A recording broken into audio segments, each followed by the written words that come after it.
Kita bicara tentang the most innovative company in the world tahun 2023. Tapi sebenarnya bukan cuma tahun 2023 deh. Sejak the most innovative company list dipublish oleh BCG tahun 2005, perusahaan ini udah selalu nomor satu loh sampai dengan hari ini.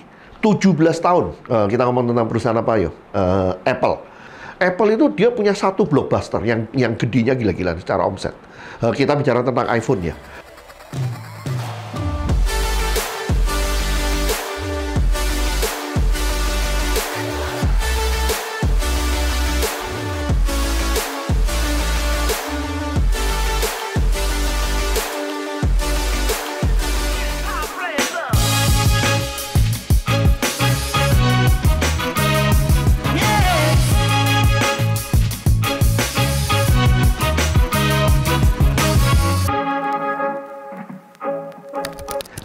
Teman-teman semuanya, Insight Learners, Insight Leader. Selamat datang di channel YouTube kita, Reka Baru dengan Hora dari Insight Web Academy. Kali ini tema yang kita bahas, ini menarik nih. Kita kembali lagi ke tema Reka Baru itu kan artinya inovasi ya. Kita bicara tentang the most innovative company in the world tahun 2023. Tapi sebenarnya bukan cuma tahun 2023 deh. Sejak the most innovative company list dipublish oleh BCG tahun 2005, perusahaan ini udah selalu nomor satu loh sampai dengan hari ini. 17 tahun. Kita ngomong tentang perusahaan apa yuk? Apple. Dengan produk yang barusan di launch. Kalau di Indonesia baru keluar sekarang ya, iPhone 15-nya. Minggu lalu kan di launch. Ya, kita bicara tentang Apple yang sejak tahun 2005, 17 tahun berturut-turut menjadi the most innovative company in the world. Hanya sempat 1 tahun. Tahun 2019 yang kecolongan sama Google nih. Padahal ya kalau kita ngelihat dari produk-produknya, jumlah produk baru yang di launch, Google jauh lebih banyak loh daripada Apple. Apple itu dia punya satu blockbuster yang gedenya gila-gilaan secara omset. Kita bicara tentang iPhone ya. iPhone itu sekitar 40 sampai dengan 70% omsetnya Apple itu berasal dari iPhone. Yang berarti kan kalau kita bicara bahwa Apple itu adalah inovatif, harusnya kita akan lihat dari produk satu ini kan, karena itu 40-70% loh. Yang menarik kalau kita ngelihat iPhone itu sejak dia di launch tahun 2007, itu kan perubahan dia yang paling signifikan itu terjadi di waktu dia melaunch iPhone 10 ya. Ini iPhone 10. Saat itu sempat omsetnya iPhone itu sampai dengan 70% dari total omsetnya Apple ya. Habis itu di waktu iPhone 11, iPhone 12 itu ngedrop ke 40% dari total penjualannya.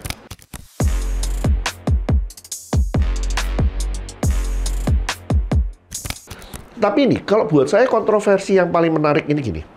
Itu saya kalau kita ngelihat sekarang iPhone 15 dibandingkan sebelum iPhone 15, daily driver saya memakainya iPhone 11 ya. iPhone 11 dengan Samsung S23 di sananya. Itu yang saya agak kecewa ya, waktu saya minggu lalu barusan dapat nih iPhone 15 Pro Max dari iBox. Karena kalau di Indonesia kan terlambat ya. Kita kan terlambat kira-kira hampir sebulan ya dibandingkan global. Saya coba-coba pakai di beberapa jam pertama. Yang agak kecewa itu apa ya? Yang pertama kita ngerasa kok kayaknya dari iPhone 11 ke iPhone 15 perubahannya hampir nggak ada ya. Paling ya cuma terasa ya layarnya lebih terang, gambar-gambarnya lebih bagus secara terangnya. Karena kalau secara iOS-nya kan sama ya. iPhone 11 tetap bisa memakai iOS 17. Kemudian iOS 15 ini juga memakai iOS 17 kan. Nah itu kan kelihatannya nggak ada bedanya. Sebelumnya saya iPhone 11 Pro Max, ini adalah iPhone 15 Pro Max. Saya sempat beli yang iPhone 14, tapi saya tidak pakai sebagai daily driver. Saya kombinasinya waktu itu selama setahun terakhir ini iPhone 11 Pro Max dengan Samsung S23 Ultra. Saya pembandingnya. Saya ngerasa kok semuanya sama ya. Terus ngapain saya ganti?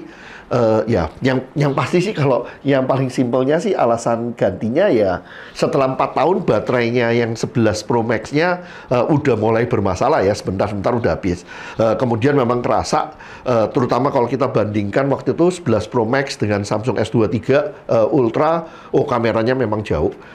Terakhir saya ngetes waktu saya kebetulan ke China dengan anak saya, kebetulan anak saya udah beli yang 15 Pro Max ini, wah ternyata kameranya yang iPhone 15 Pro Max ini jauh lebih bagus ya daripada Samsung S23 Ultra ya. Paling tidak pengalaman saya waktu itu ngetes dengan anak saya dalam situasi low light, kemudian yang di belakangnya ada backlight. Kita coba waktu itu kita jalan-jalan ke Sihu, itu harusnya ada beberapa foto tuh pembandingnya antara Samsung S23 Ultra dengan iPhone 15 Pro Max. Ya, jadi ceritanya kamera lah, karena kita kan dengan Insight Web Academy kita banyak main dengan video segala macamnya. Kameranya keren di dalamnya. Fungsi-fungsi yang lain, ya oke, kalau mau dibilang USB ya, dia sekarang pakai USB-C. Tapi itu kan sebenarnya bukan inovasi ya. Maksudnya itu kan semua orang udah pakai inovasi. Tapi memang sih salah satu alasan saya ganti dari 11 Pro Max ke 15 Pro Max dengan adanya USB-C itu paling tidak ngurangin bawa kabel ya. Itu kelihatan yang pertama. Yang kedua juga ini sih, kita banyak peralatan-peralatan lain ya, kayak misalnya USB stick on the go. Nah, itu kan kalau USB-C murah ya. Kemudian gampang gitu. Kalau saya pakai beberapa device, mindahin filenya jauh lebih gampang. Kemudian kita kan sekarang sering juga melakukan vlog ya. Vlog, nah itu kita pakai mic-nya, itu jauh lebih gampang. Karena kalau USB-C banyak dan relatively lebih murah. Jadi ada beberapa hal-hal seperti gituan sih.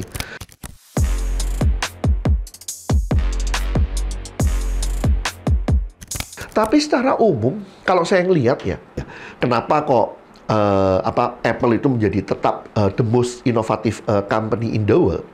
Dia melakukan perubahan-perubahannya mungkin bukan kayak semacam breakthrough innovation. Bukan kayak awalnya, terutama zamannya Steve Jobs ya, yang dia meng-create semacam suatu produk kategori baru. Boleh dibilang kalau kita ngomong dulunya kan nggak ada yang namanya smartphone ya. Dulunya kan ya ada BlackBerry, kemudian ada Nokia lah. Tapi dengan adanya iPhone itu kan ada satu kategori baru ya. Kemudian kalau Steve Jobs itu kan dia meng-create iPad, itu kan juga kategori baru.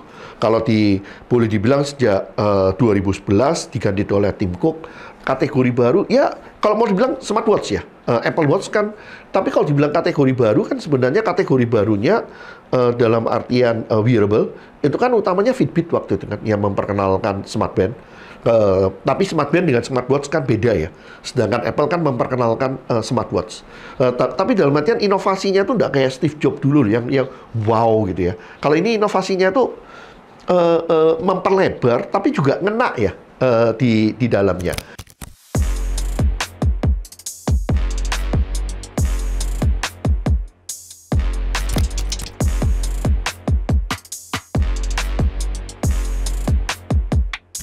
Karena kalau saya bandingkan lagi dengan Samsung, Samsung masuk juga sih the most innovative company in the world, tapi nggak kayak Apple yang nomor satu dan berturut-turut segitu lama ya.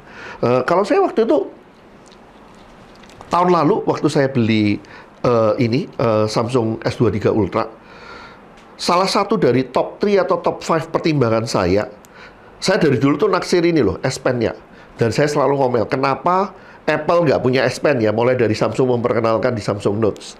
Tapi ternyata setelah saya beli, ini sekarang saya hampir setahun ya, itu kayaknya nggak ada 10 kali deh saya pakai ininya, saya memakai S Pen-nya. Itu pun juga rata-rata gara-gara tanda tangan. Ide saya awalnya, karena bermain YouTube, kita perlu lebih kreatif ya. Saya sering punya banyak ide, maunya kan catat dah, tulis semacam skits. Kalau nggak gitu kan kita cuma bisa ngetik ya di dalamnya dibandingkan dengan kertas gitu.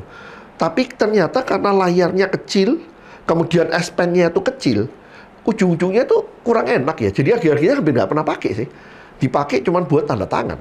Habis itu satu lagi inovasinya Samsung yang cukup keren juga. Yang dari dulu di Samsung ada, sampai hari ini juga iPhone kita ada split screen.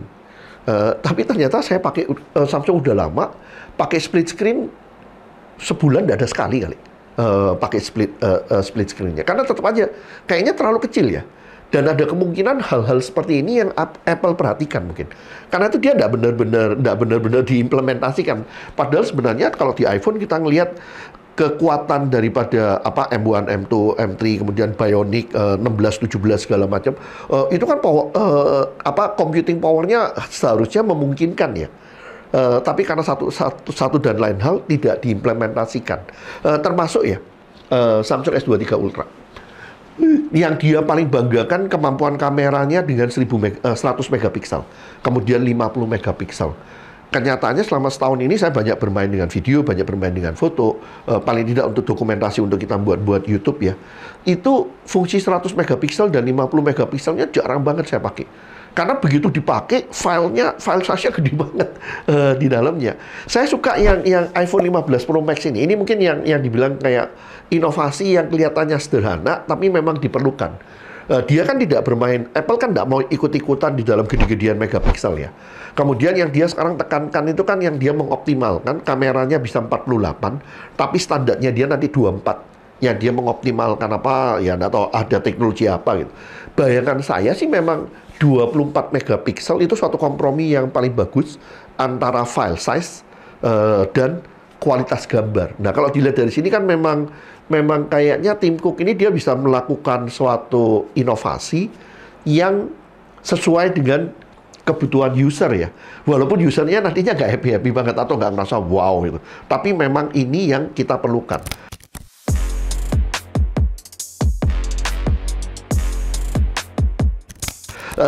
Ya mungkin kita nggak tahu ya, kenapa Apple ini dibilang the most innovative company in the world.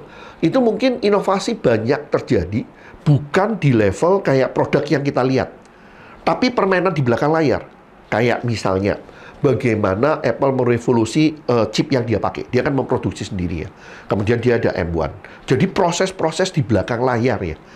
Itu mungkin yang dioptimalkan terus oleh Apple, sehingga dia bisa memberikan kualitas produk yang bagus dengan cost production yang sangat terjaga, dan juga ini ya, konsistensi daripada produknya dia secara keseluruhan itu terlihat hampir semuanya kecil-kecil itu.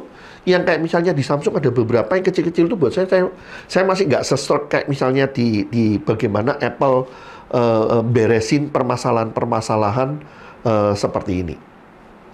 Kalau kita ngelihat dari teorinya inovasi ya, salah satu model inovasi kan kita ngomong tentang Blue Ocean. Dan yang namanya most innovative company in the world biasanya, atau the most innovative in the organization, biasanya kita tidak akan lihat satu produk. Kita akan lihat produk portfolionya kan di sininya. Dan kita memang lihat nanti tantangannya Apple ini kan produk portfolionya dia itu pelan-pelan kan rata-rata udah menjadi mature ya.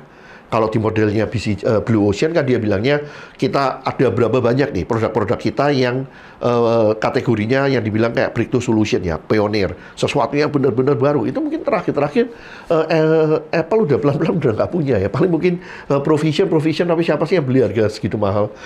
Dia sekarang banyak itu permainannya kan di migrator ya.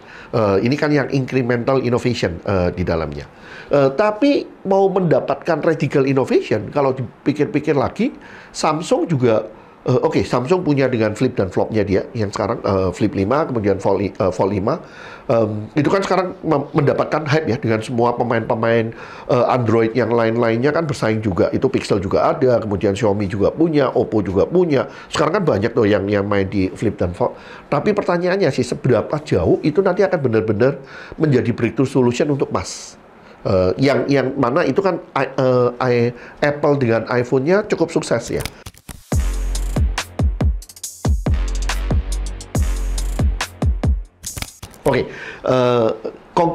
Conclusionnya sih saya ngerasa dibilang tidak inovatif, kenyataannya Apple itu kan the most innovative in the world. Tapi di satu pihak lain, kalau orang-orang mengharapkan breakthrough solution seperti zamannya Steve Jobs dulu, ini mungkin udah beda ya yang namanya inovasi. Yang berarti yang dibilang inovasi itu tipenya kayaknya banyak. Dan successful most innovative company in the world tidak berarti dia harus selalu tiap tahun bisa mengeluarkan kayak breakthrough solution ya. Tapi breakthrough solution ini dioptimalkan itu juga panjang loh. Kayak sekarang kan iPhone udah menjadi iPhone 15 kan. Pertama kali di launch 2007, yang berarti yang sekarang perjalanannya juga udah sekitar 15 tahun ya. Dan pengoptimalannya memang tiap tahun ada sesuatu yang baru, tapi nggak sampai wow, tapi tetap dibutuhkan. Dan ujung-ujungnya pertanyaannya nanti kan yang sebenarnya inovatif apa yang akan menemukan use case paling banyak secara jumlah, dan itu memang dikerjakan dengan sempurna. Dan itu yang akan membedakan organisasi yang inovatif, benar-benar inovatif, dan bukan hanya inovatif, karena kalau Apple kan dia juga menjadi the most valuable company in the world sejak boleh dibilang lebih dari 10 tahun ya, 13 tahun sekarang. Itu juga suatu prestasinya.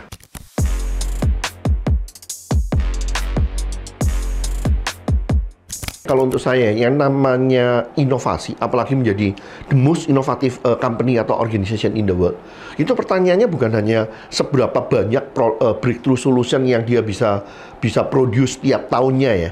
Tapi mungkin saya akan mau coba ngambil dari modelnya BMC, Business Model Canvas. Business Model Canvas bicara tentang 3 tipe fit nih. Yang pertama adalah problem solution fit. Problem solution fit berarti kita akan meng-create suatu produk yang bisa bereskan masalahnya customer. Misalnya ya tadi bilangnya produk-produknya, contoh-contohnya buat saya sih S Pen-nya di Samsung S23 Ultra, kemudian flip-flop itu kan. Kemudian ini produknya seberapa jauh juga produk market fit. Produk market fit itu ada orang yang mau bayar. Boleh dibilang flip-flop itu kan ada orang yang mau bayar ya, harganya juga mahal kan di dalamnya. Tapi yang paling penting nanti, yang kalau organisasi ini mau menjadi gede, mau menjadi the most inovatif, itu adalah yang ketiga nih, yang terakhir, business model fit. Business model fit, penekanannya apa? Penekanannya ada di scalability. Yang butuh solusinya ini, yang mau bayar ini jumlahnya banyak nggak di dalamnya? Dan tentunya di tiap solusi, profitable-nya gimana? Itu kan memang Tim Cook ini bosnya. Dia ini jagonya bagaimana membuat inovasi yang business model fit. Memang dibutuhkan oleh jumlah orang banyak, dan profit daripada masing-masing inovasinya itu highly profitable. Selamat ya, Apple, Tim Cook, 17 tahun, tidak berturut-turut sih, ada kepotong 1 tahun sebagai the most innovative company in the world, dengan produk-produknya dia yang memberikan, boleh dibilang, kayak yang dibilang inovasinya adalah business model fit.